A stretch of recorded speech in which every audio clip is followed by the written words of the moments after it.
Hey everyone, and welcome to The Lost Resort with me, TOKiMONSTA. This is a live weekly streaming show coming at you on Twitch. Today, my guests are Fausto Bahia, otherwise known as Thomas, for today, and Lao of Naffi. Mexico City's Naffi, No Ambition and Fuck All Interest, is a nightclub, record label, and squad that throws parties all across Latin America and around the world. So I'm happy to have them on. Hey, hola. Hello. Hola! How's ¿Cómo it going? estás? How are you guys? Oh, good. Bien, Yeah. bien, bien. Yeah, we're here. I'm about to go and get the food. Yeah, go get it. It's all good. Yeah. So then Yeah. we can have like a little snack together. I have a lot of food today, but yeah. So Tomas, you guys are in Mexico City right now, so it's probably around. Is it 6 o'clock? I forgot how. It's 5 p.m. Five. It's already, 5. yeah. Yeah, it's.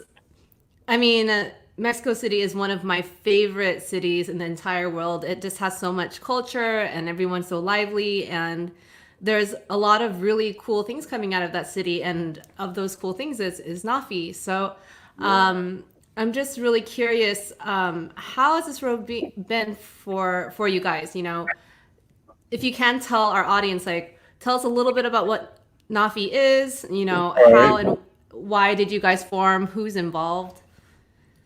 Yeah, so I started NAAFI myself with Mexican Jihad, Alberto, in 2010.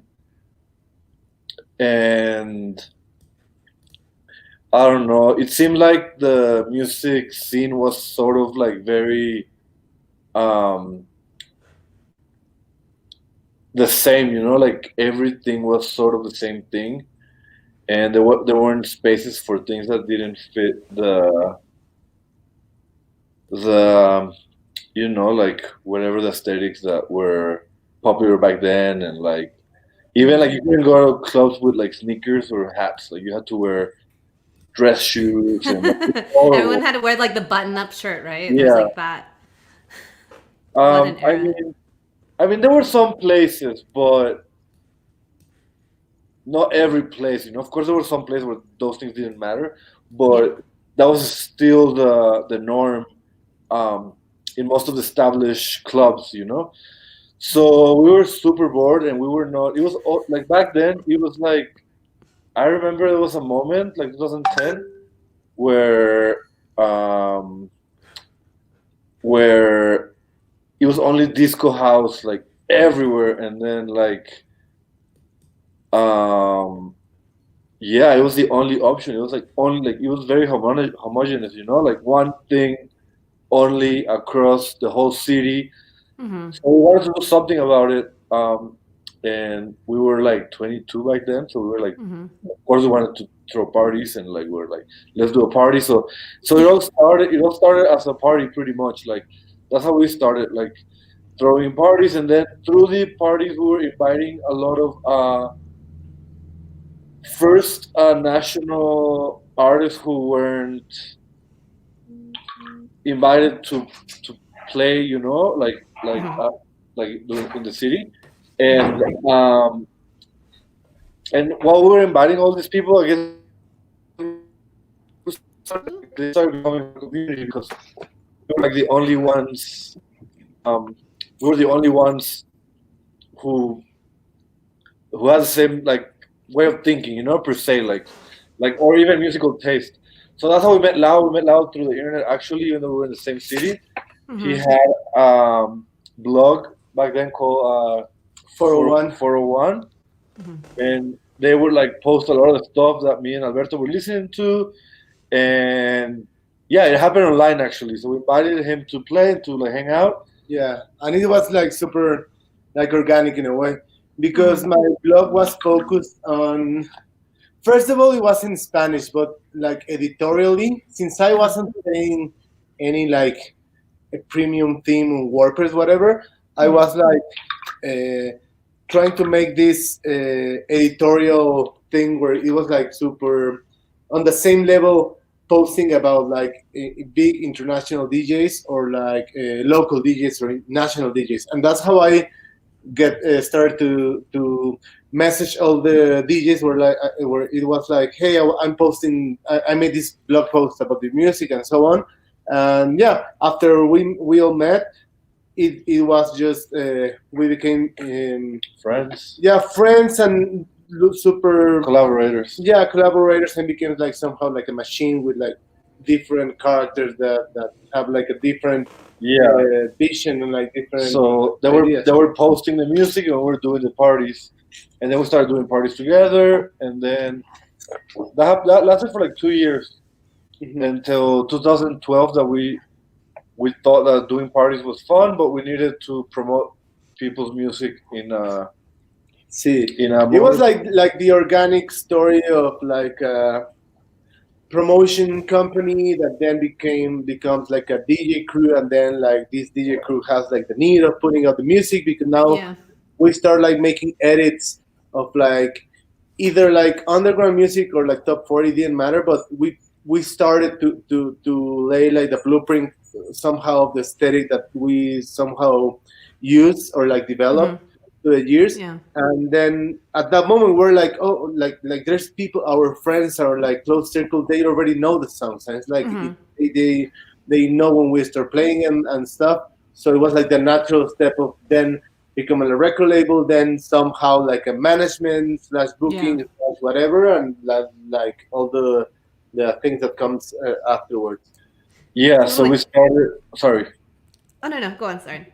No, yeah. So we started putting out records back in 2012, and then I guess we're doing records and events, and yeah. So we're like it's So the record label is way more mature now, and it's like it seems nice. It seems like a nice path that we've walked on.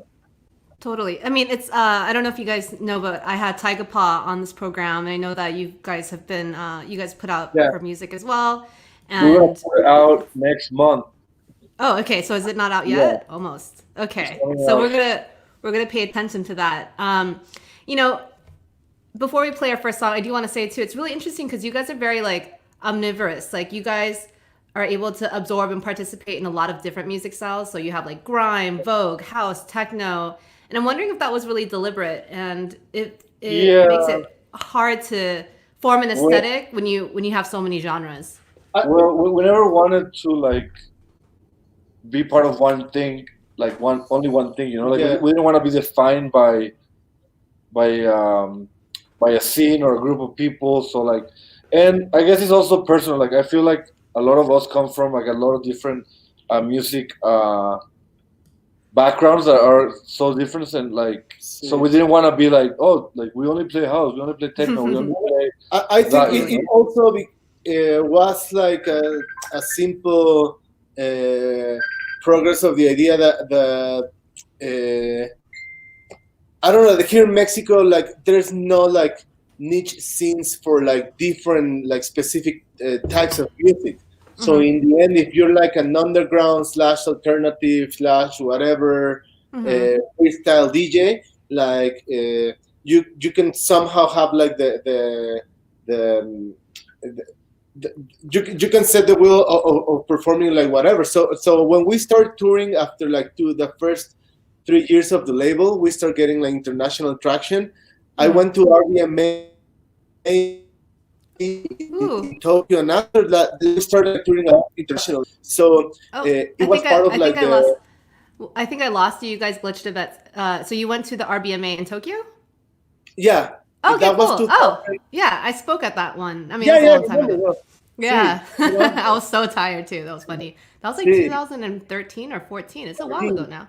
14. Yeah. And then after that, like, and the crew and the label, like, we started like touring a lot. So I think by that, and let's also think in the fact that we weren't performing that much here in Mexico, like for the first 5 to 6 years of the label.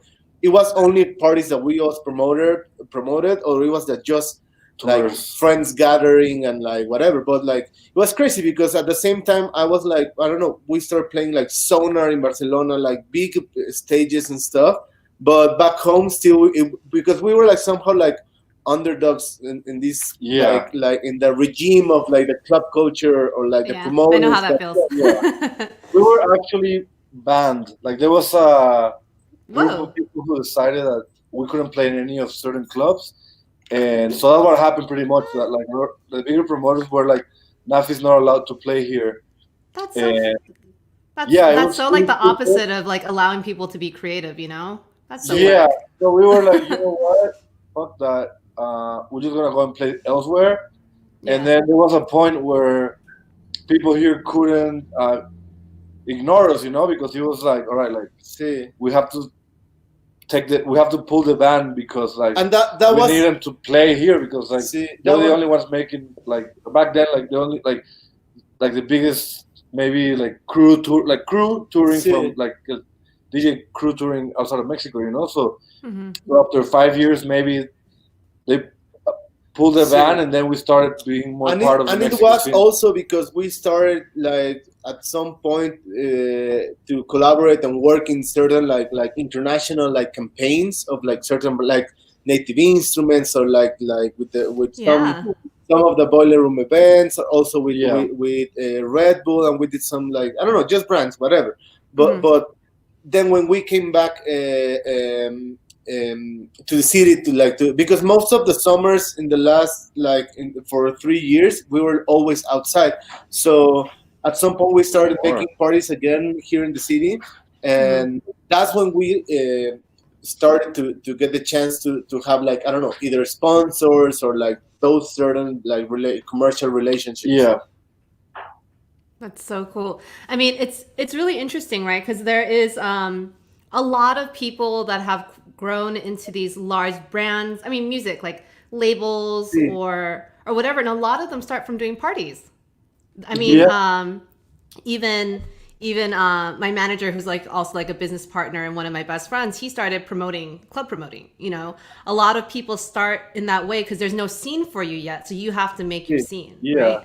And it's so interesting because like when you persevere, because it's crazy that they tried to ban you. It's interesting to see how you guys persevered, and it turns out tons of people are super interested. And it's like everyone else around the world is interested in what you're doing, but your own people were like, your own city wasn't like showing as much support. But now it's different, right? Now you can see the shift. There are obviously a lot of people in Mexico City that are it's super also proud. part of like somehow like a cultural phenomenon here, like not just in Mexico but in Latin America, like Yeah. because it has happened before, like with crews, like electronic labels, like in a certain way, like Nortec 25, 30 years ago, like it was the same thing, like people started like paying attention after they were like I don't know, they went around the globe for a year or playing in Berlin or whatever. So I think it's this idea of like also it happens with filmmakers or like with whatever, like you need to have like it's this sort of movie. like anxiety, like the anxiety of like, oh, if people think they're cool abroad in a place like Berlin, that I think it's cool, that maybe they're actually cool. So now I have to be It's part always like of that. them. They want to see a cosign from somewhere else, and they had the opportunity to just like it on their own. But that's how people. There are a lot of people that won't trust your music unless someone else trusts it that they trust. So if you guys are traveling internationally and all these people are focusing on you, suddenly people might be like, oh, now, like I like them too now. But they did it in the beginning. But it's okay because sometimes people need to learn, and the main thing is that you guys stuck around for people to basically understand who you guys are. And that being said, I know you guys have been doing this for like a decade or so, and I'm wondering if you guys actually if there were any other artists or crews that created a model for what you wanted to do, like if you guys were influenced by something someone else was doing, or like their approach maybe. Yeah, I mean, I think we were. I think like in a very broad influence. I think it was like UK music. Like for me, UK electronic music was more familiar place than maybe like other like maybe German or like American. Like I felt like just basic music made me feel more comfortable. And at the same time, also when I was a kid, I was like super super nerd of the internet, like being on Discogs the whole day, downloading Celtic. And I was always super into this idea of like the catalogs and like who was behind the label, like I don't know, because and then like when we started putting out our music, it was like the boom of the SoundCloud era. where like Yeah. people, there was this idea of decentralizing like the idea of a label, like because it was the idea that the label is just like the platform where you put out the music. But then I don't know. I have always like, even though I share the idea, but I also have like this respect or notion of like, if we want to make something that has like a legacy, that someone, even though the music does not exist in any format, but like the registry that is like how the track length, the name of the tracks, the production credits, and all that. So, and definitely, I have, yeah, as Tomas said, like UK music, like Warp Records, definitely, Yeah. because I'm a super fan of Yeah. most of the artists, and even like Factory Records with this idea of putting a catalog number on anything. Because with Mexican Jihad, our other friend who's not here, he's like in charge of the artistic direction, which is super important to say that for most of for the artwork, at some point in the early years of the labels, we realized that it's not on our nature or context to use like CGI or like 3D, because first of all, we didn't know any about it, and it was like super expensive to do, and like it didn't make any sense. So in the end, like we started like working on physical objects, like, because here in Mexico it's easier to like produce stuff and take a nice picture. So for each object we have like a catalog number as well as for the music. So like I think this idea of a label was somehow clear from the beginning, even though we didn't knew for how long or how it was going to work. I think it also has to do with the backgrounds of each one of us. Like Alberto, for example, Mexican Jihad, he's an architect. I studied film and cinema. Like, I don't know. So That's so it's sick. different. Yeah. Actually, I want to play the first song. So this is a song that Tomas picked. It's great because I actually really like this group, Dengue Dengue Dengue, and I remember they've been around also for at least like around a decade too or so. And I remember I think I played a Red Bull event with them, maybe in Costa Rica or someone. It was a long time ago, but they're just so good and they're so incredible. Yeah. I think I also may have seen them perform in Barcelona for Sonar too, but I just wanted to play this song. So let's play it first and then we'll talk about it. Yeah, of course. And then we'll get to eating. All right. So sick.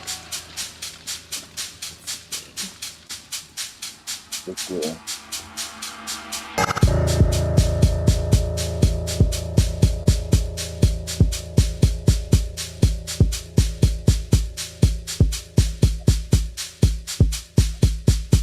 No puse el micrófono ahorita, ¿no? Pero...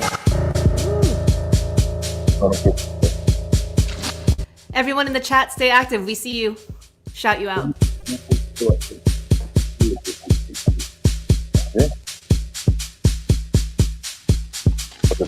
Bring the So good.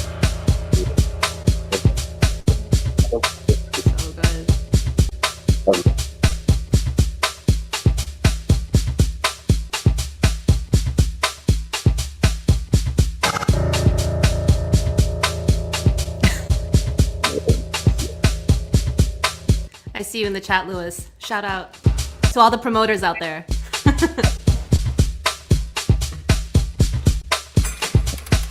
bring the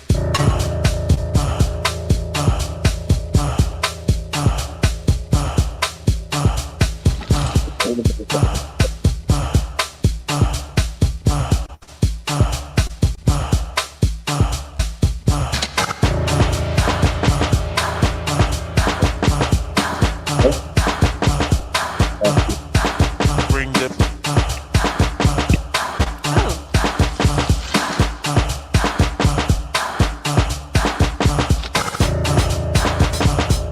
So, Bass Nectar 2020 asked you guys, can you talk about how you made the song Totem? They said it's Noche their Totem. favorite song. Cheers, ¿no? ¿Cuál? Noche Totem. bring the feet. No. Este es de Moctezuma. Let me check the name. Sí, Noche Totem. I read it. Bring the I think that one's yours, no?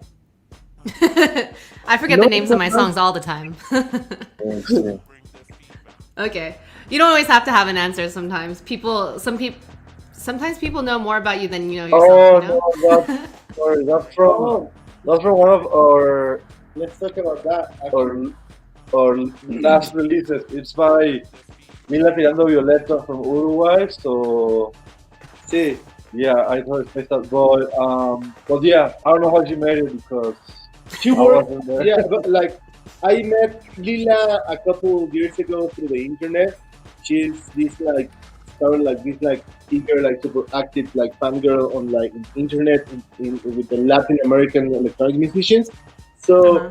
So she sent me a demo for another small label that I run that is called Ecstasy Records, which is like this duo of like reggaeton, like yeah, like queer avant-garde reggaeton pop Ooh, in Uruguay. Yeah, sick. and we released that EP, and I was like, I promised, like, since it was like a really good work, like, we're gonna make it through, and you're releasing on Naffi like a proper release and stuff.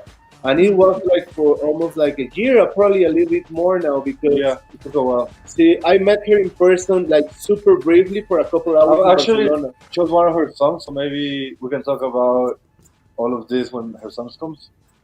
Yeah. So, but yeah, Noche is not Noche Totem. It is Noche Totem. Oh, so we're Con Avis, we're gonna play that track Oh actually. no, we're gonna play Dry Season, Yeah, From I have Dry Century. Season on here. I can Yeah, play. which is Okay. by her. But we'll make sure that everyone also checks out the other song, Noche Totem, Sí, like sí, Night I- Totem. What does that mean? For those of us who don't Totem? speak Spanish. Autumn Night. Yeah, Totem Night, like Totem Night, sick. like, Yeah. I get a vibe. So let's talk about this Dengue Dengue Dengue song. So this is recent. So it just came out this month. Wait, it came out like a few Yeah. days ago. Yeah. It came out Super new. last Friday. Sí, actually. Last Friday. So Dengue Dengue, we've known each other for a while. I think they started about the same time Naffi started, Mhm. and we've been in communication for a while, and like we've been friends, but we never had like the right stuff to collaborate properly. Sí. Mhm. And like last year, they were like, "Hey, we want to release on Naffi." We're like, "You know what? I think it's time to do it. Like, it just makes sense. We are both from Latin America. We're both like going global. You know, like we should do something together." So they sent us this record, which is a bit darker, maybe more Naffi on a Naffi like catalog fit. You know. Yeah. So And that's what they wanted to do from the beginning. exactly. So it took a while to release too. Maybe also a year. Sí. Oh, Like wow. nowadays it's crazy because in the last year, and me as also being like an artist, a musician, because you know how it is that after like at the beginning when you just finish a track, you want to put it out like no matter what, like as Yeah. as soon as possible, and like make as much noise as possible for people to listen to it. But now I know that like running a label, it just takes time in order to make like everything work in the best way possible. And yeah, nowadays most of the artists that we talk to and make the idea of like releasing the music, they know like the long arc that Yeah, it goes that after takes that. to- It takes to get there. To have a good release, you know. Yeah, but now like it's I don't know, I feel happy that now like many like people understand that, because it's not like even like in urban like trap music or whatever, now the other artists that we work with, they also know that it takes time, even though they know that in the record boot like it's a banger and whatever. But yeah, same thing now in electronic music, like even though it's like EPs, not like an LP album, they know that it just takes time. Yeah, things definitely do take time, and that's an interesting thing. So, I remember listening to a lot of Dengue Dengue Dengue like years ago. So I've kind of lost track of what they've been doing. So when I heard this track, I was like, "Whoa, this is like kind of dark," you know. But I remember in the beginning, their stuff was kind of like was the base of it like cumbia or something? They have Yeah. this way of like sort of like and like a little psychedelic, and Yeah, with a lot same. of loops. Yeah. So when I heard this, I was like, dude, this is sick. And I was like, I was really surprised that it was something that came from them. But I think sometimes when an artist goes in a direction, if you like miss a certain section of it, you kind of forget how they got there, or you don't know. But I'm really excited to listen to more of this, and it's so cool that you guys put out their music, because I mean, I've always been a fan, and I'm glad that they're still around. This is actually the best part. They don't want anyone's food to get cold. Mine's probably getting a little cold. To the people watching right now who have not tuned into this program before, this is the part of the show where we support our local businesses. We eat our favorite foods. We order delivery, basically. A few artists on here are not able to order food, so occasionally they cook for themselves, or if they're in another time zone, they just don't order any food. But at least for me, it's important to support our businesses during the time of quarantine, because a lot of our favorite places are closing down. So yeah, Naffi guys, what'd you guys get? I'm excited because the food in Mexico City is just so good. Our favorite sliders, like Oh, they're new in town. They're called Mr. Blancos. They're like, Is that like a cat chicken? Hmm? What's the logo like? What is that? Is it a Actually, rabbit? I just read Rabbit that chicken. it's like, I don't know. Yeah, it's like it's the actual burger. No. It's like the cartoon of the burger, like with a costume, with a Halloween costume. Because Okay. I'm reading now that they're making this It's ¿cómo se llama? Un chicken. concurso. Oh, they're having a Yeah, that if you, What do you call- what I'm is a reading it concurso? now. Like how you say it? Like concurso, like not tournament, but like Contest. contest. Yeah. Yeah. I'm reading this right now that We should people definitely can like put Color colors on it, and I don't know. This has become like in the past like 2-3 months, or like definitely our favorite like studio studio snack. But Studio also snack. I was trying not to have them for a while, but I guess You gotta do it every now and then. I Because, love the packaging. It's so cute. Yeah. Dude, they killed it. It's all aesthetics, you know? See, yeah. Okay, so show me what they look like. Show the camera. So they're these sliders, Yeah. and I love how you can see through the paper. so good. That's a when sign of you a know- good burger. Yeah, that's when you know that they're good. Yeah.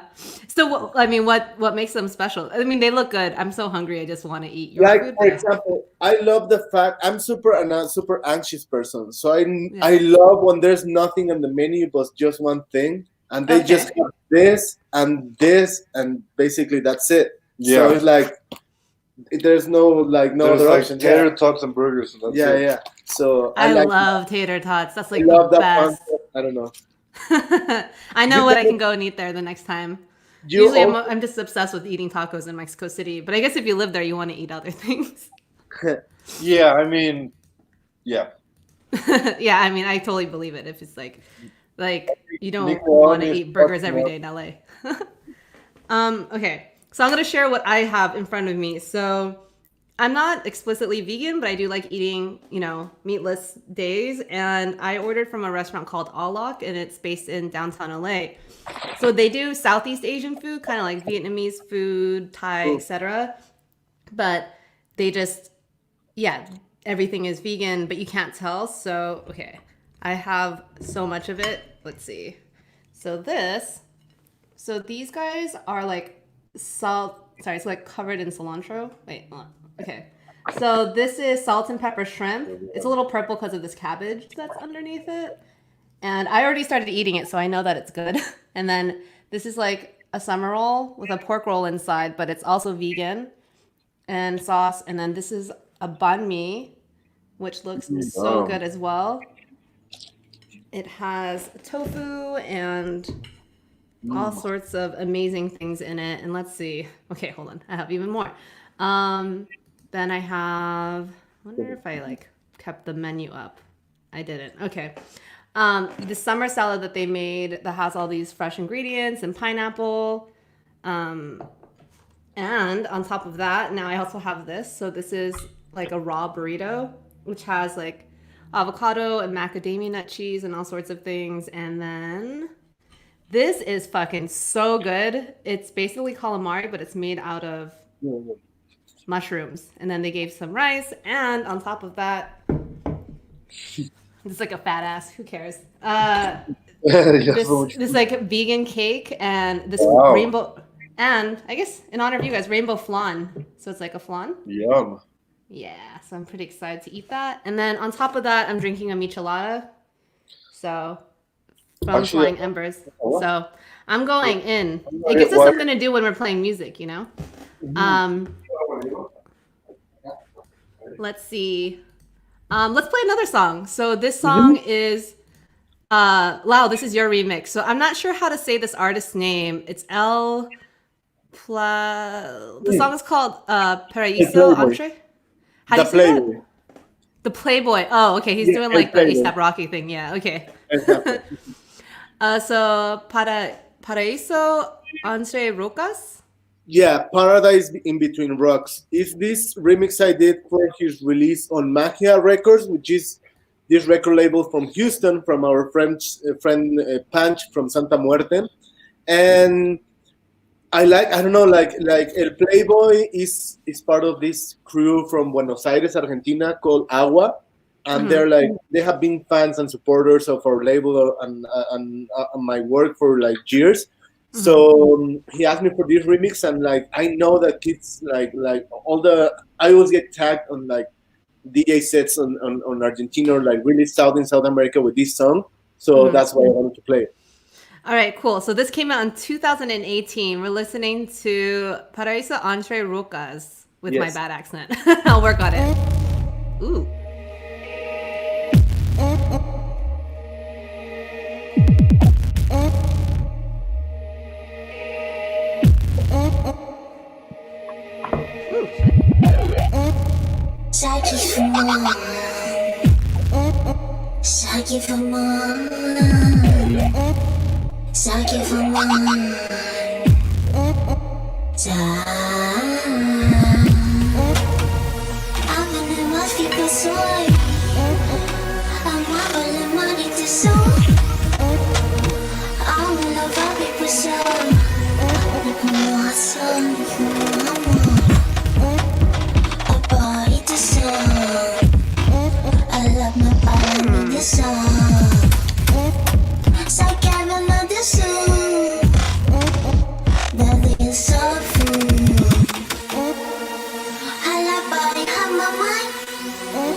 ask a question because we have had like other guests that are also from Mexico City originally, and they were talking about how traditionally in Mexico people like live music. Sí. They're used to going to sing music and it's live and it's performed live. And the thing about electronic music is that it was always, it's a DJ. The DJ doesn't do too much. And so obviously now it's different. There's so many eclectic artists now coming from Mexico City and in Mexico, Latin America in general, in the electronic scene, not just doing like reggaeton or not just doing rap or, other forms. So I'm curious in both of your opinions, how is the electronic scene in general in Mexico City right now? Not just the Naffi scene, but across the board. I mean, so in the last 10 years at least, it's definitely grew so much. Like it definitely existed for way longer than 10 years, but in the last 10 years it did grow a lot, and it's definitely a big part of the nightlife in Mexico City.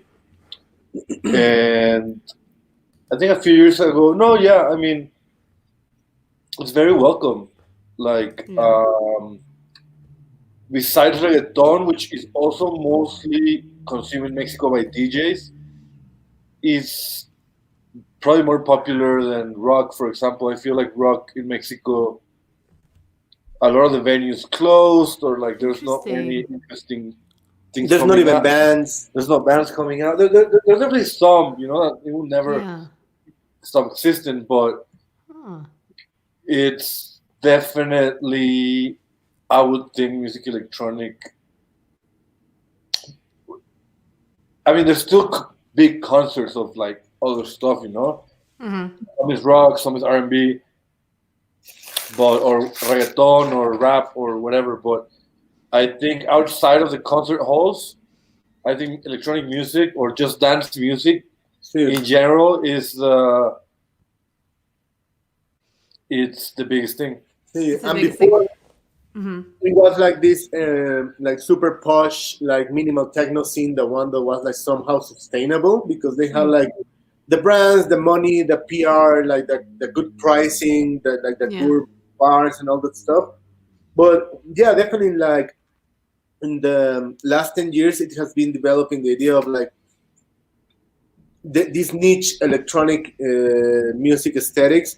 They all somehow relate in the way, probably not in the form, but just in the idea that they're like these small things that they're like somehow visible, even though they're like super small.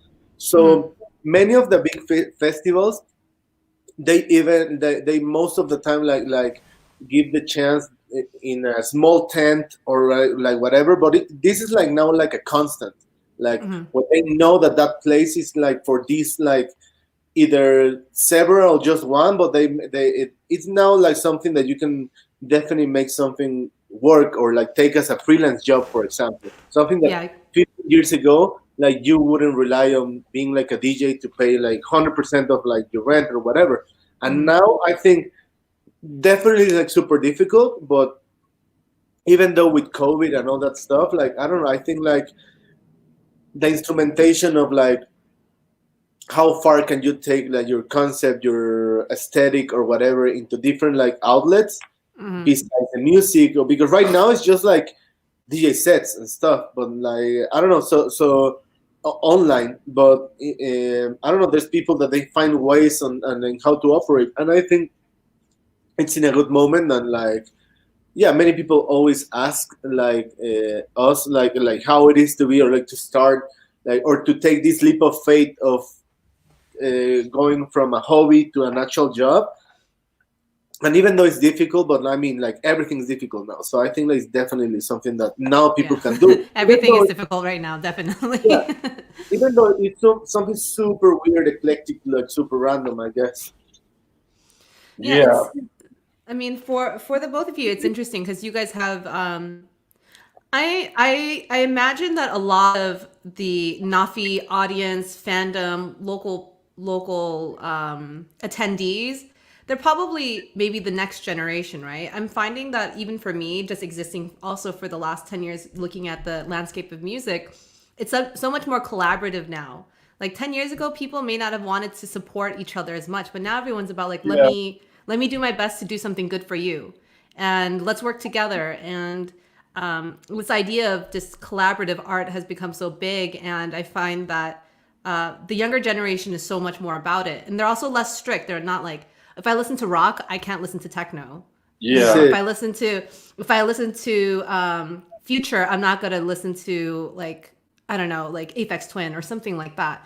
Now kids want to listen to everything and they don't discriminate at all. You know, if it's on TikTok, they're gonna like it. You know, but Yeah. for the most part, it's really interesting. So I'm wondering, do you think that your fan base now, or your audience specifically, that they tend to be a little bit younger or a bit Yeah. older? I mean, I definitely seen, maybe they're not complete generations, but like generations of club kids come through the nightlife in Mexico City and Naffi.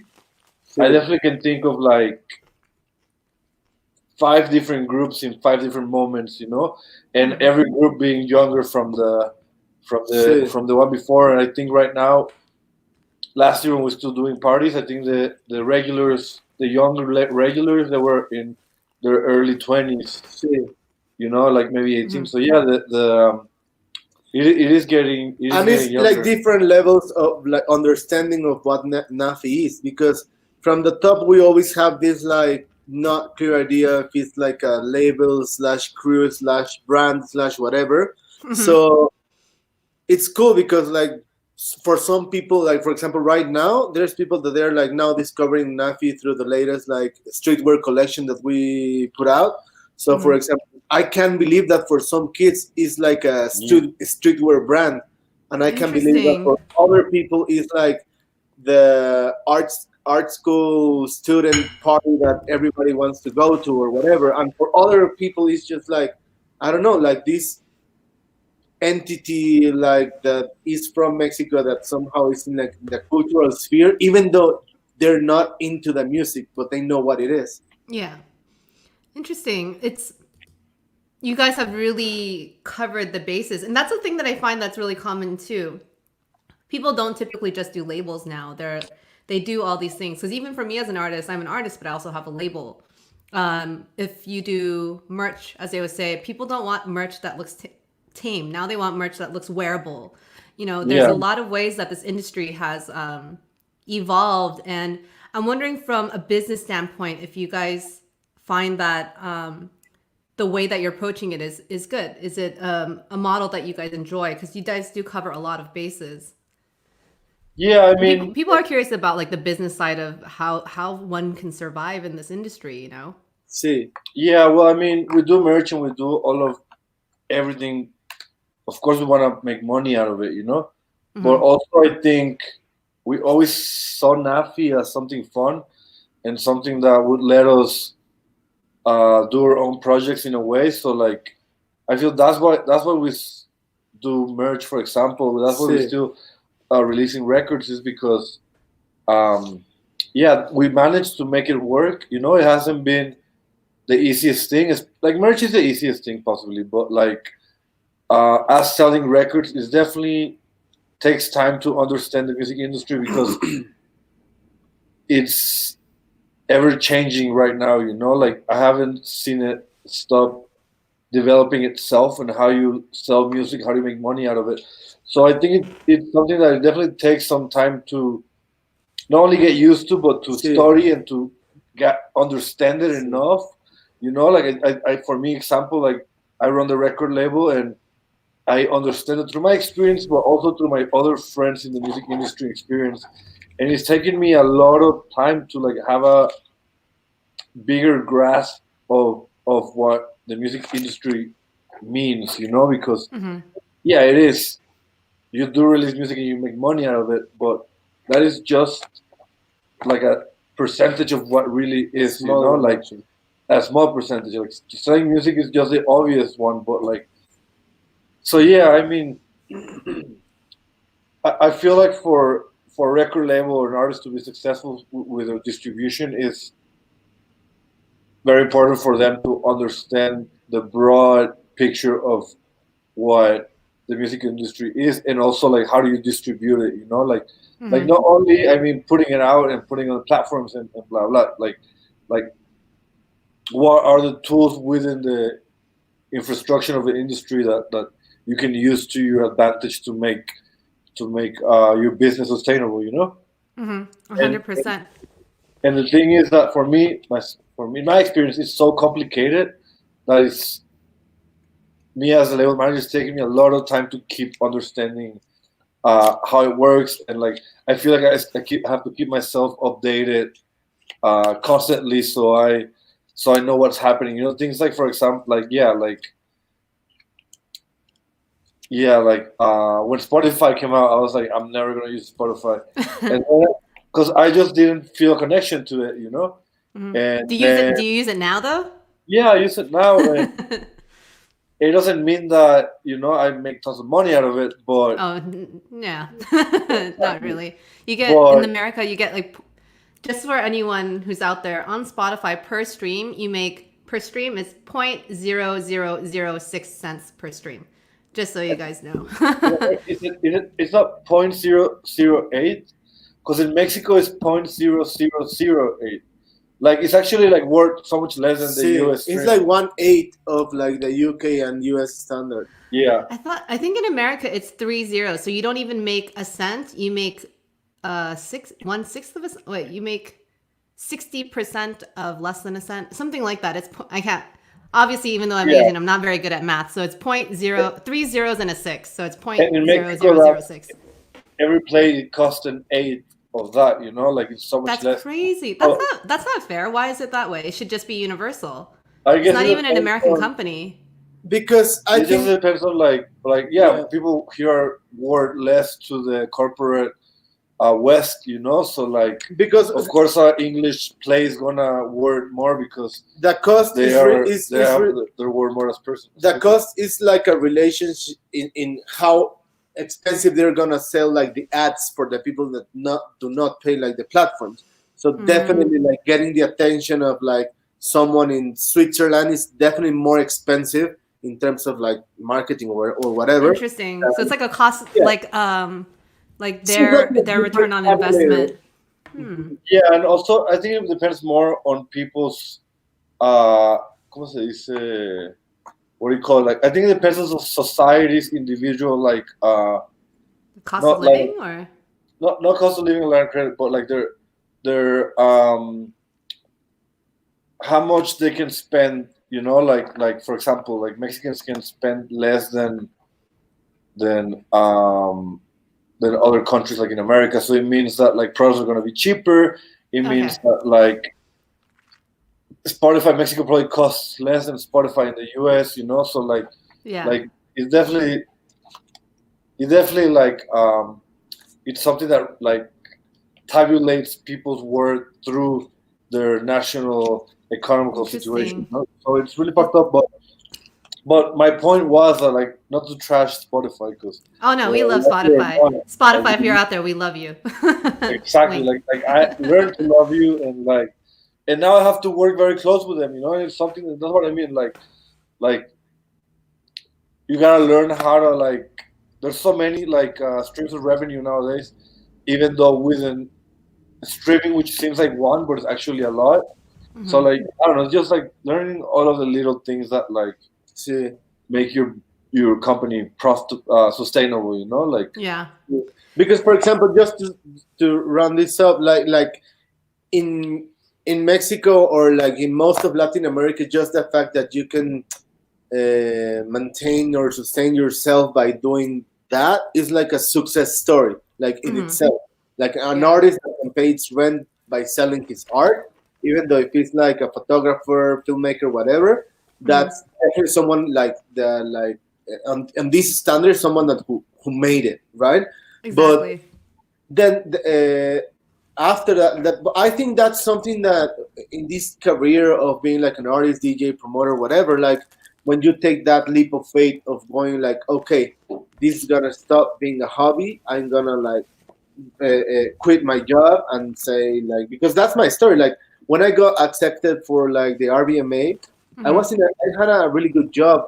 Was doing like digital strategy for brands and stuff. I don't know, something that was like super easy for me and somehow informal, but it was like a good job.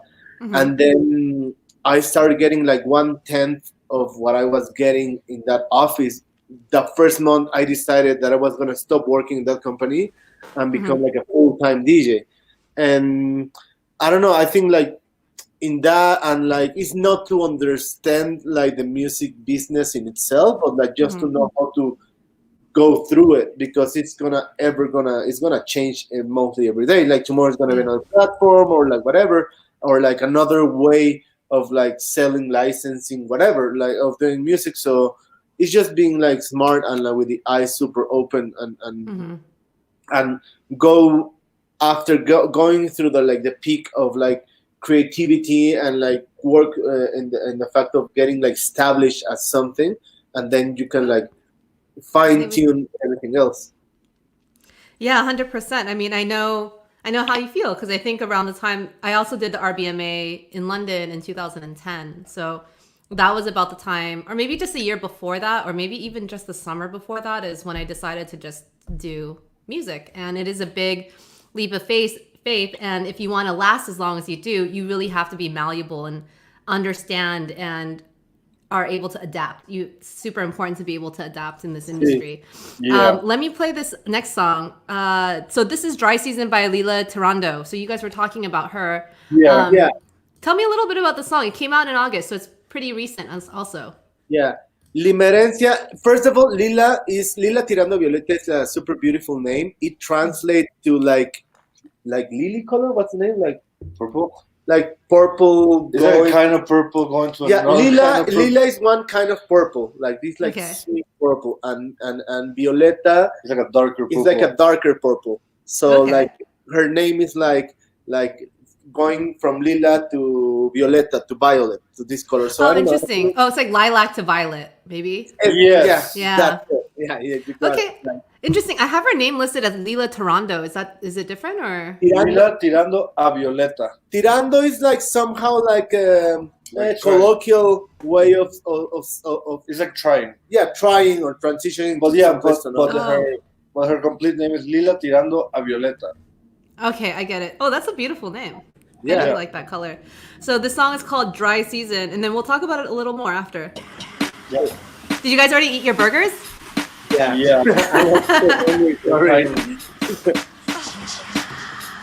have like so much food. I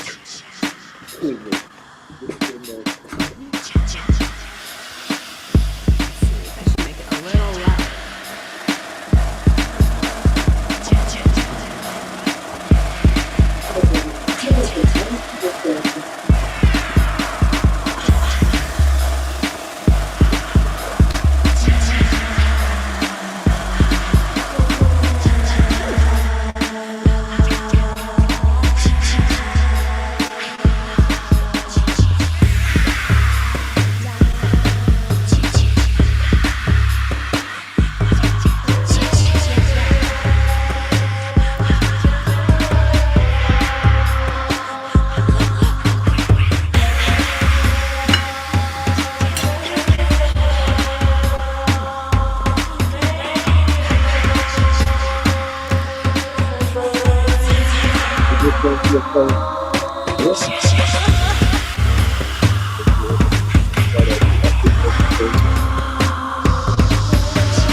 Hey everyone out there.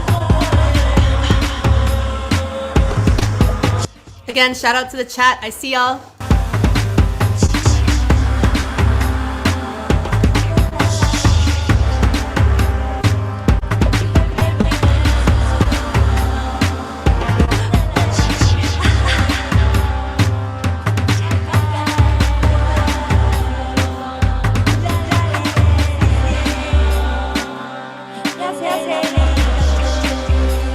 I really like the horns and the percussion in this.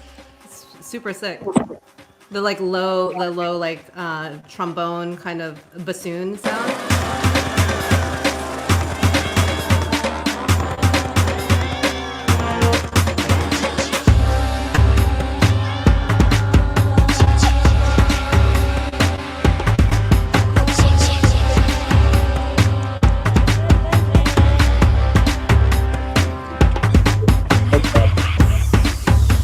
Woo.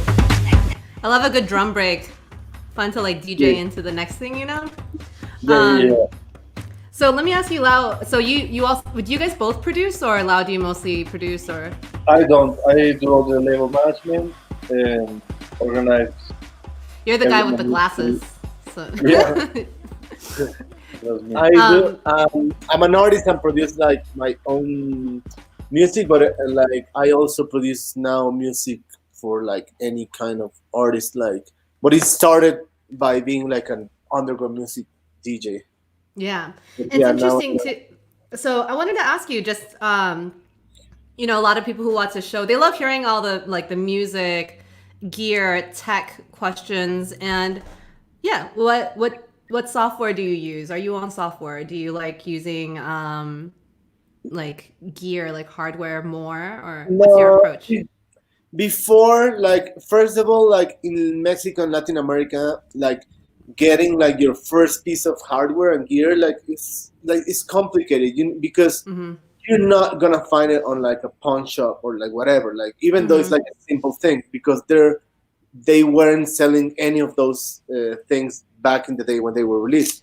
So there's always this huge and big nostalgia of like getting hardware if you wanna, I don't know, like before, even like 15 years ago, like any artist who had like a piece of gear on stage that was like Mm-hmm. an electronic musician, it didn't matter if it was good or bad, like the act, but just the Mm-hmm. fact that you had something, like it made it like professional, you know. But I don't know, like I have always considered myself like an outsider of that, because I don't know, like Yeah, you I'm don't so need gear to poor. make good music, you know? I don't Hmm? think it's Yeah, important though. yeah, It's like, definitely.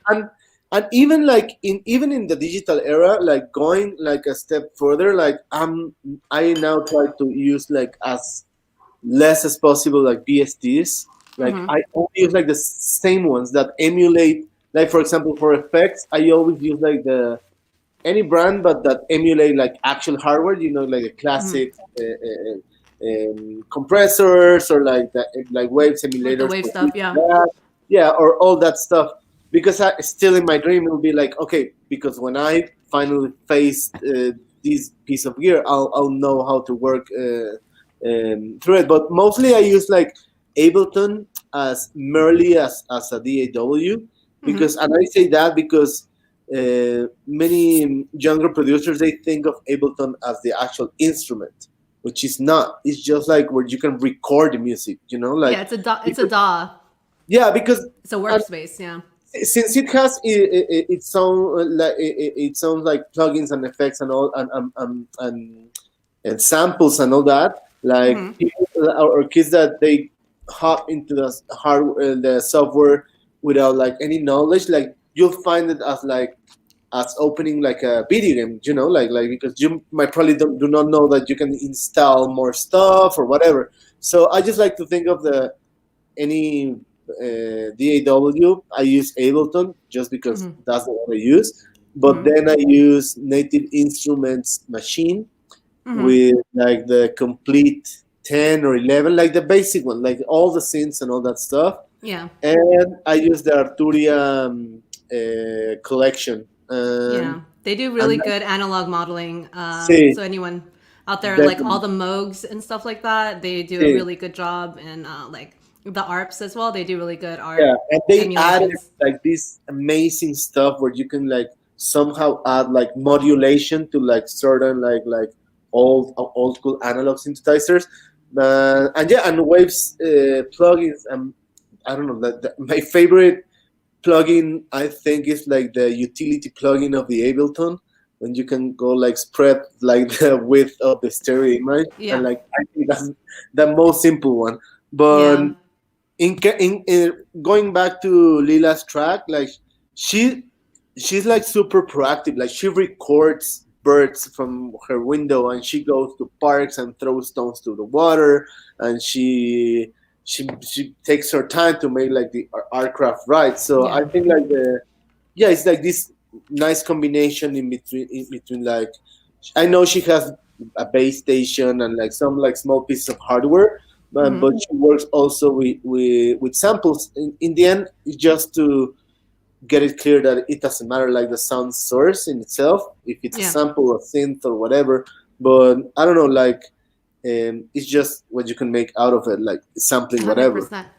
Yeah, Yeah, I personally am a really big proponent and believer of field recordings. So, yeah, I mean, I've said it before. If you just have, you don't even have to have a fancy field recorder. You know, you could also just use your phone recording. If you go out there and you get sounds in nature and you use those sounds to make a snare drum, no one else will have a snare yeah, drum that sounds like yours. You know, you're yeah, going and finding organic sounds that no one can copy. So I find that those are really special things that you can add. It adds like ambiance and stuff too. Like if you record the yeah, ocean, you can feel like you're in the ocean.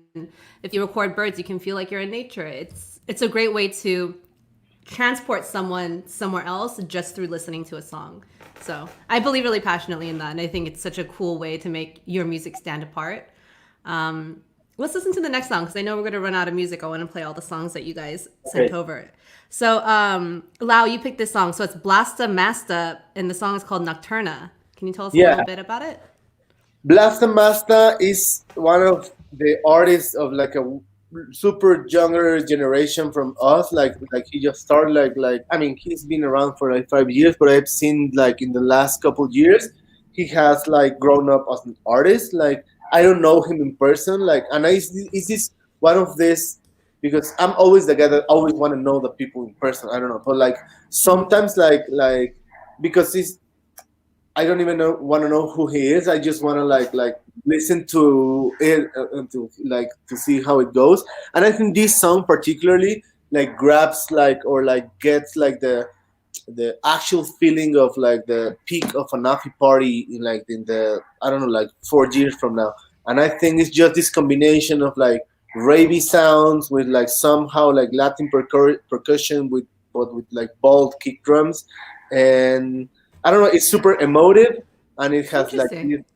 this sped up dembo and the break. So yeah, it's Nocturna by Blastamasta. He's a good All one. right, let's listen to this, and then we can talk some more. Ooh, it is a little ravey. Yeah. Got a little bit of that.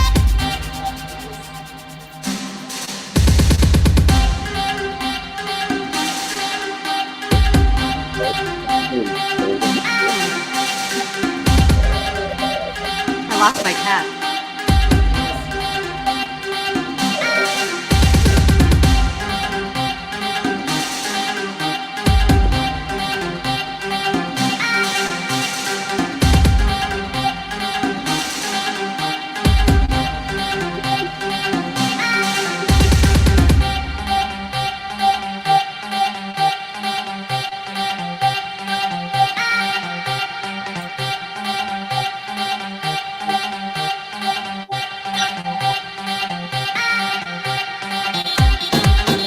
Ooh,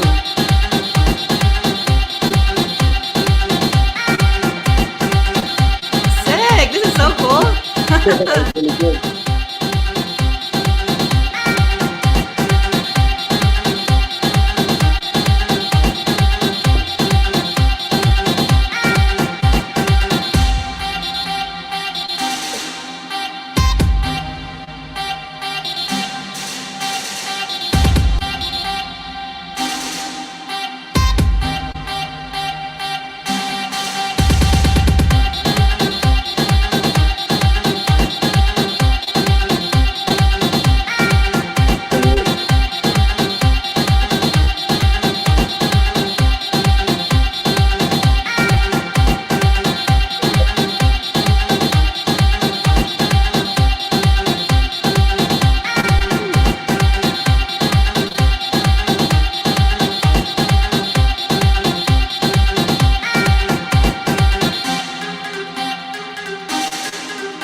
Gravy with a bone. That was so good. It's such a short song, isn't it?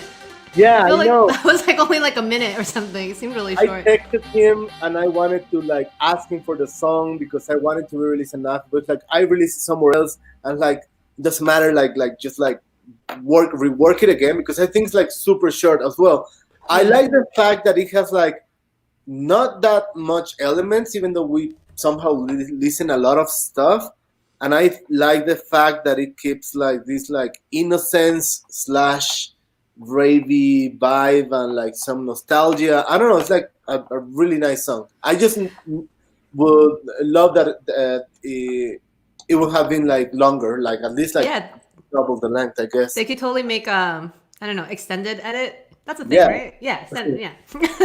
Because sometimes it's cool to have songs that are really short too, because that means you just Yeah. want it to hit that way, and then they can make maybe more of like a DJ version, so it's easier to mix in and mix out of it. Yeah. But it's super cool because it does sound like very like late '90s rave. Like it has that, but then when the beat comes in, it totally has this like Latin two-step thing, and it's so surprising but so cool at the same time. And the vocal chops, I find it like super interesting, like that it's just Yeah. like I don't know. I find it like ravey as well.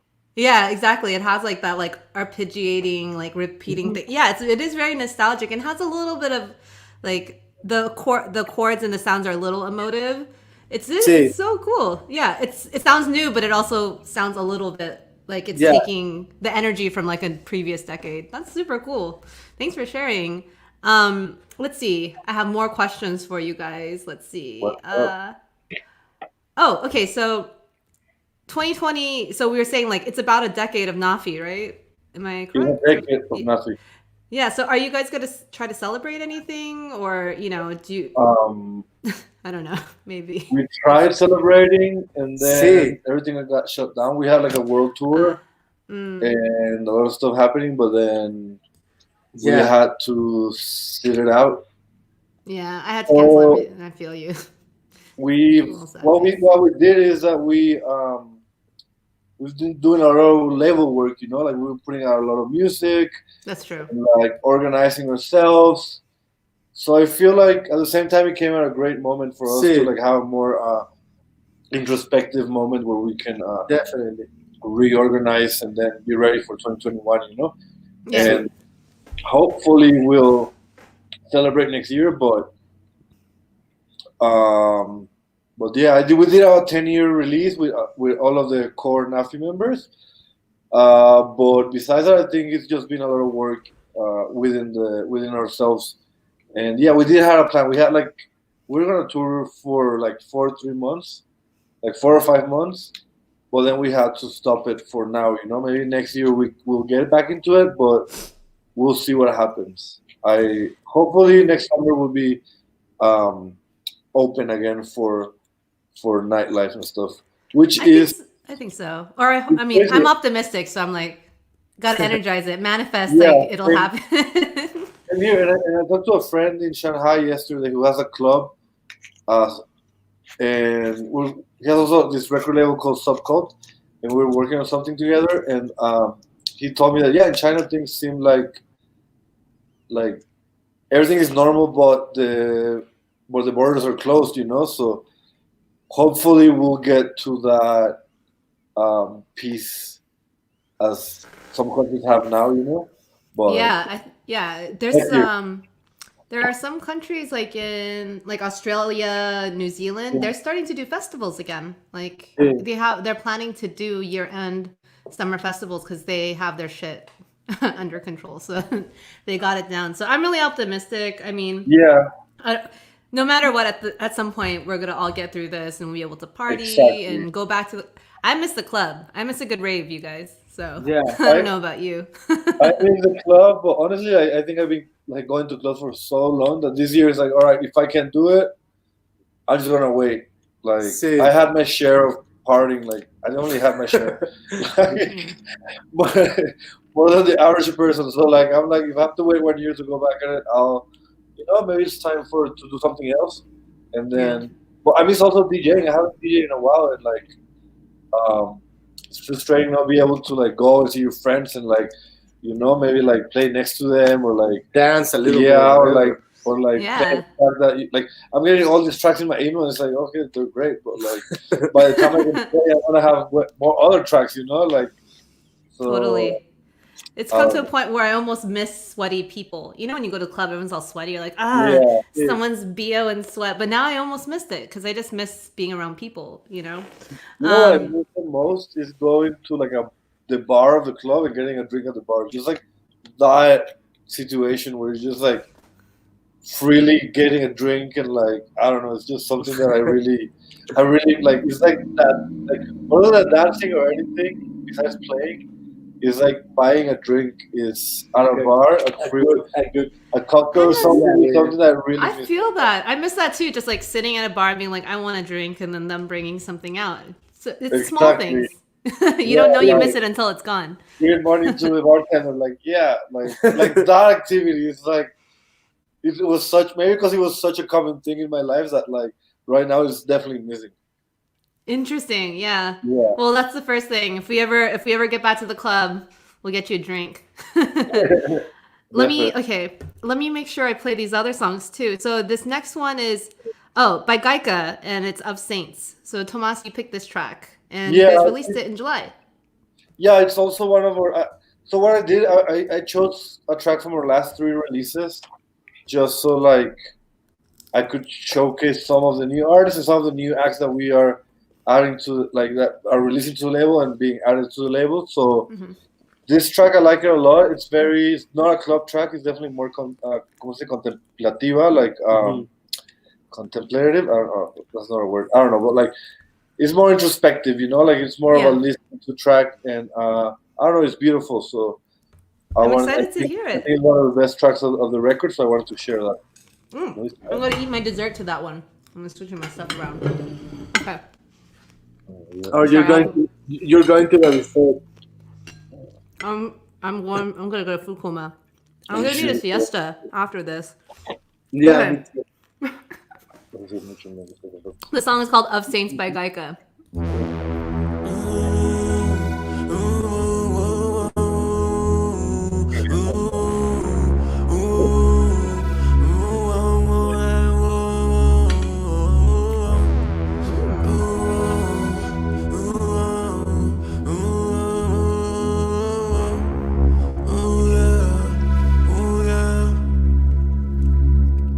It's romance and it's hardcore. Tears upon your face as I walk out the door. Tears upon my face, new increase for the cold. Learn from the pain, but I'm so fucking lost. See we both, God we can't take no more. See we both. When the shells hit the floor, see we both. When the street then roll, raining on the earth, so much tears never fall.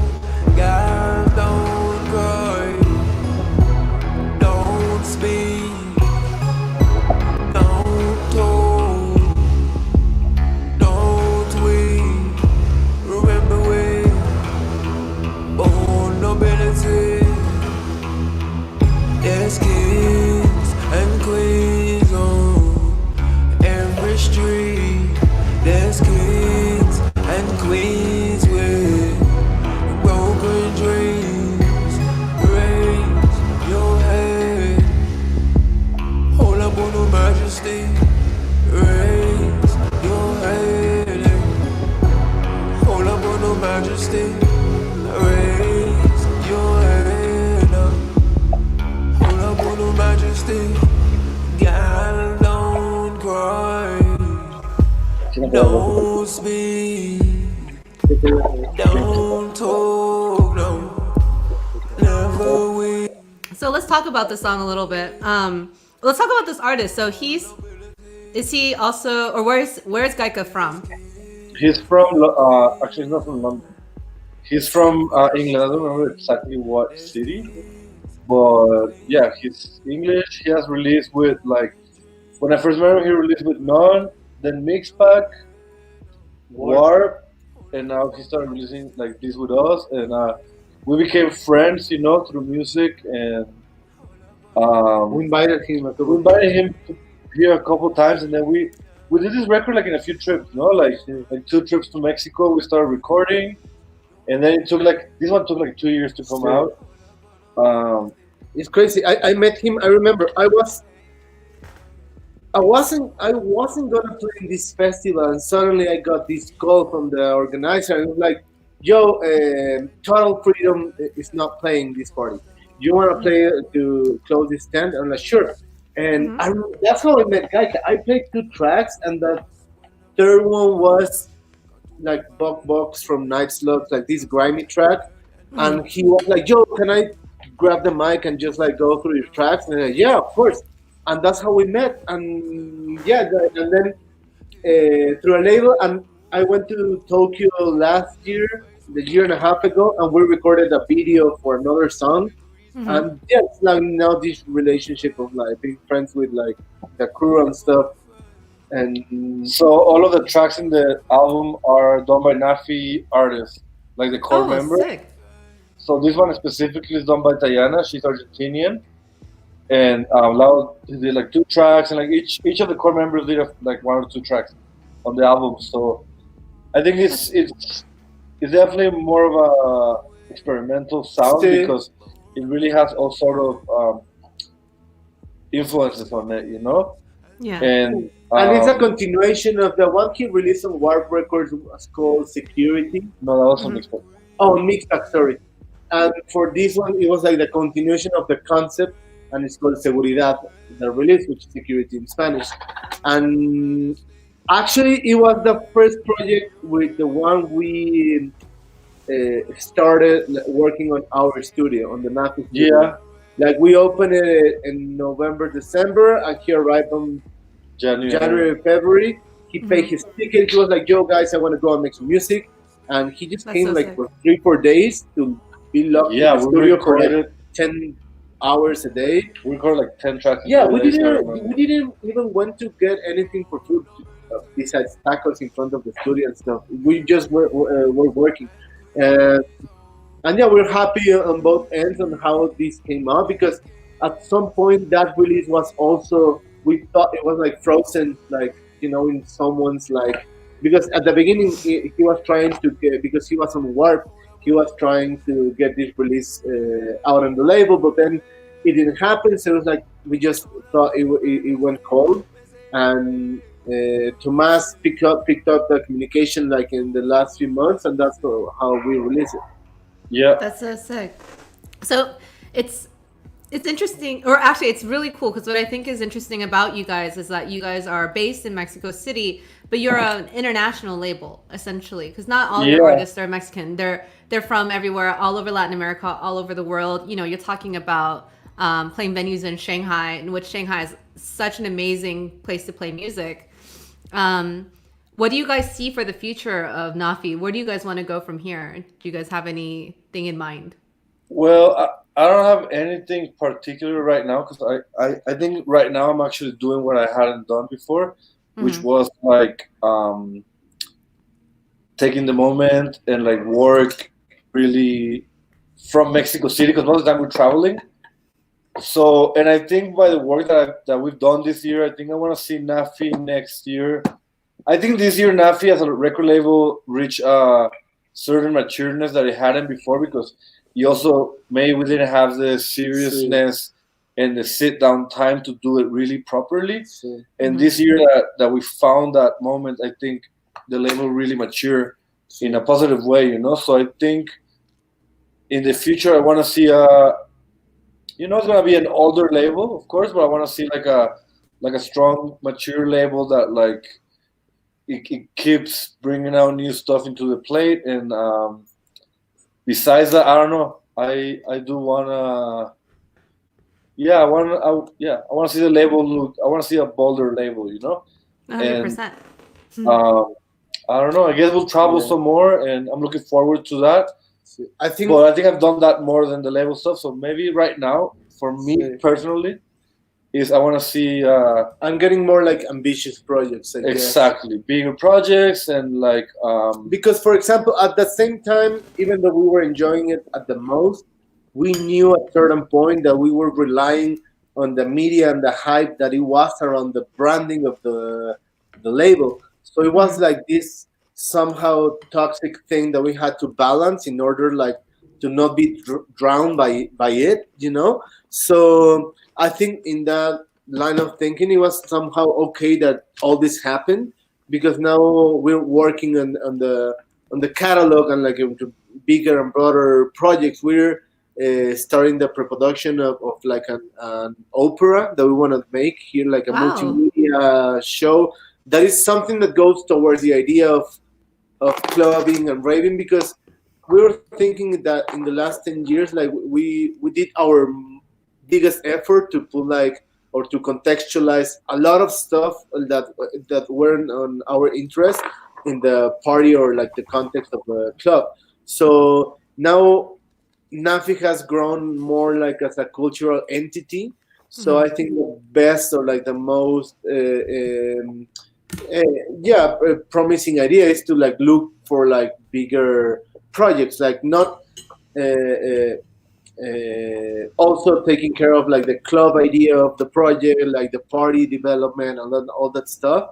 But Mhm. yeah, I think like for example having Dengue with us, which is like a project that started somehow like at the same time as the label itself, yeah it's good that now we're working with artists that have like at least like 10 years of career. Mhm.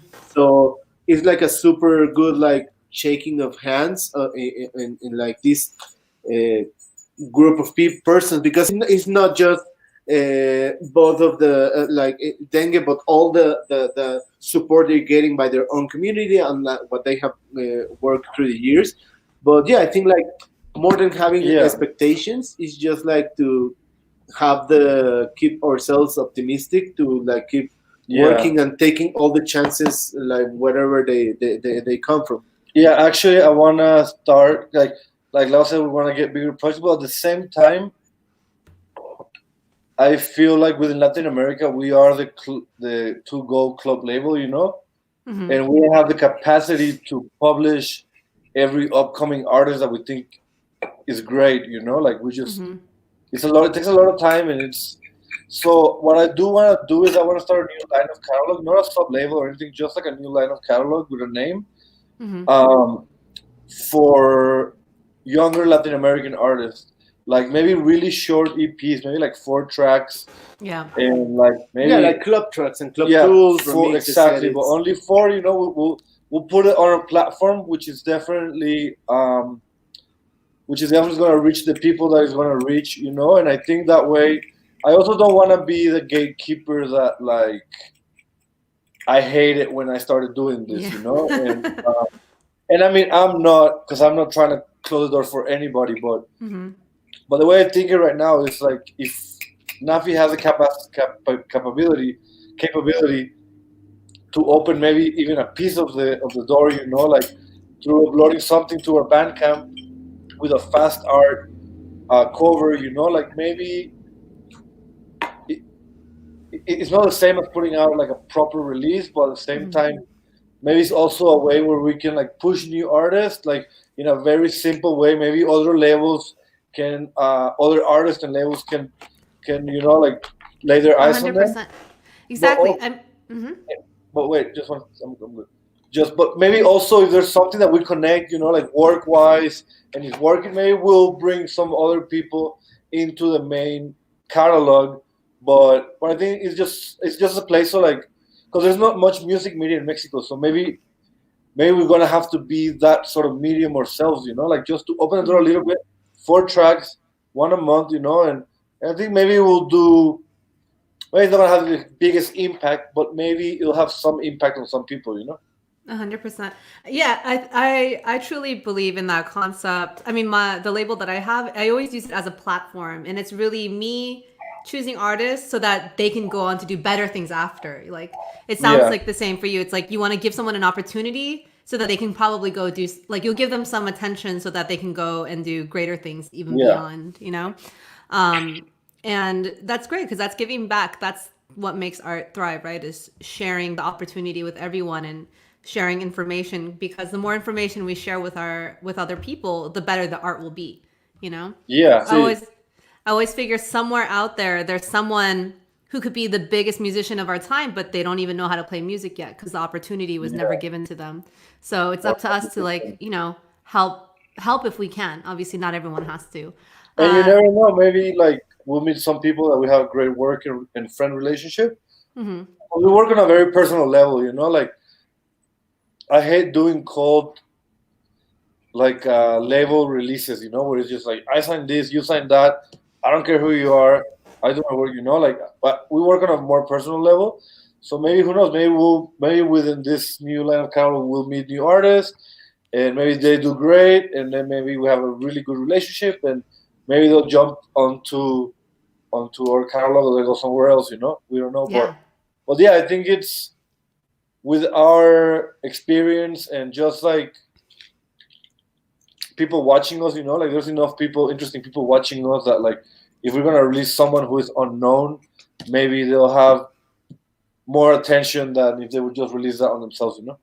Yeah, 100%. It's a very kind way for you to use your platform, in my opinion. It's so cool. I'm always about like, let's let the younger generation thrive, because no one did that for me or for you guys, you know? Yeah, It's cool no, to not like. definitely. It's nice to be able to be the one to be like, you know what? Everyone was like a little closed off to me, but I'm not going to do that to the next people, you Yeah. know, the next generation of kids. Well, Let me yeah, play this. Oh, sorry, go on. No. No. We can talk forever. Yeah. But, I just wanted to play this last song before we have to end our program. So this song is by Lao and Nick Leon, and the song, it features Santa Maria, and it's called Tu Mirada. And yeah, tell me a little bit about this. This came out on Okay, so Lao's record. Yeah. yeah, Nick Leon is on the chat, so hi to Nick. He's this artist we met. He is and is now part of the family. He was a Naffi fan that we met him through the internet, and actually the story Love the connects, internet. crazy connects with Lila Tirando a Violeta, because we started talking with Nick. I met him in Miami when I went to perform with Mickey Blanco and David like a couple years ago, and Laurel Halo released her DJ Kicks last year, and in that release there was this track, Pelican Dove, which was a collaboration between Nick Leon and Lila Tirando Violeta. And actually that track is on Lila's release. And with Nick, like, he came to the city. We met in person, like, to chill for a couple of days in the city. We went to the studio, and I was dating this girl back then. She sings on the track, and it's like a really nice, bumpy club track. Sick. Okay. So listen to the song. It's Tu Mirada by Lao and Nick Leon, and features Santa Maria.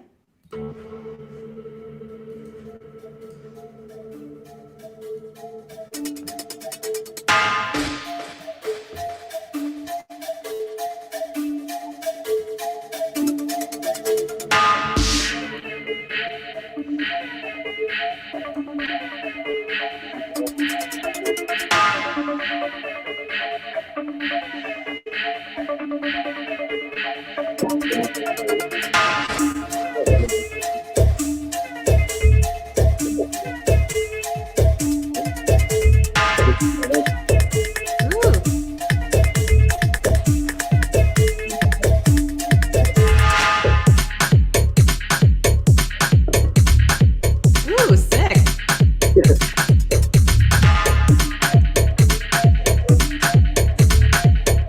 It's got like a Night Slugs meets cumbia kind of vibe. It's like super cool.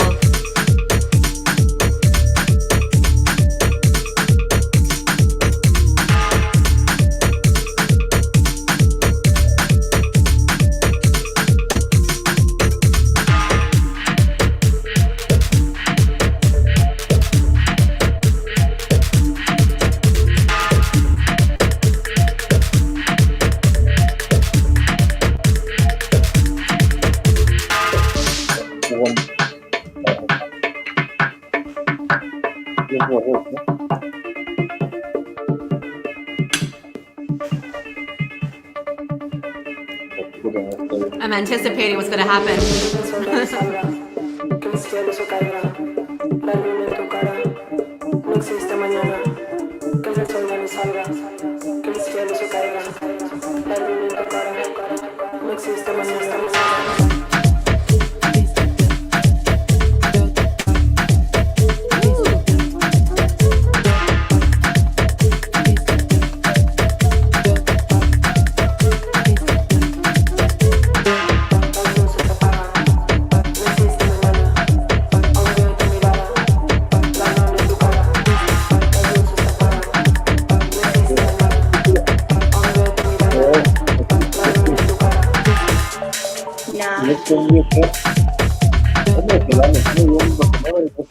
Song's super sick. It's like I can imagine playing it like super late at night in the desert. Yeah. That's the whole idea of the track. Yeah, it's funny you got up, but I can still see your shadow in behind you on the wall. But yeah, it's so sick to hear. You know what I really enjoy about a lot of the music that comes out of Naffi that is from Mexico or Latin America is this beautiful marriage between electronic music and really traditional sounds, you know, like sounds that come and originate from Latin America being mixed with electronic music, and how everything's been sort of made more personal. Like, this is music that no one in America could really make this. Maybe if you're Latin American, perhaps, but this music it sounds the way it does because of the people who are on it. And that makes it so special. And it means that even the curation of your label is also very special. You know, I always feel that culture is so important, and, you know, it sets you apart. Like your where you come from really sets you apart. So I have a lot of admiration for it. It's so tight. Thank you. Yes. Yeah. I want to make sure that everyone here, you know, make sure for anyone watching right now to check out the song Tu Mirada by Lao and Nick Leon. And I really just want to say thank you to the both of you so much, Tomas and Lao, for joining me today and sharing with me all the amazing insights that you guys have. And I really look forward to listening to more music from Naffi. Do you guys have any releases coming up soon? We have Kagapo November 13th. Sick. Is it an EP or full length? Is it the full length album? Yeah, it's Full length album. Yeah. album. She was telling me about it. As well. Yeah. What else? It's already like on pre-sale, so like the information is out there. We'll Yeah. send you. Yeah, you check our socials. I mean, it would be hard to miss it. Yeah, I look forward to it a lot. Actually, she was on a documentary that I was on called Underplayed. I don't know if you guys had seen it, but it's about... I haven't seen it, but she told me about it. So Yeah, I haven't... Low-key, I haven't seen it either, because I'm always like weird about seeing myself filmed. So I feel like what I might do is watch it, and once I see my part, maybe just skip it. So I should still watch the film. I don't have to watch myself, though. yeah, usually it's... Yeah, but again, you know, muchas gracias. Thank you so much for joining me. Yeah. I appreciate you so much. For everyone out there, thank you again. Next week, we have Bauer and Holly joining me on The Lost Resort. I want to shout out to Alok, because this food is amazing. I want to make sure you guys support. And shout out to Flying Embers for always supporting the show. So thank you so much. Thank you, Tomas. Thank you, Lau. Bye. I'm so excited to keep in touch. Shout out Bye. to Pachuco, and shout out to Pachuco, Nick. Bye. Also, Shout we'll do out. some merch. Bye. Yes, make sure you guys support this label. See y'all next week. Bye. Bye.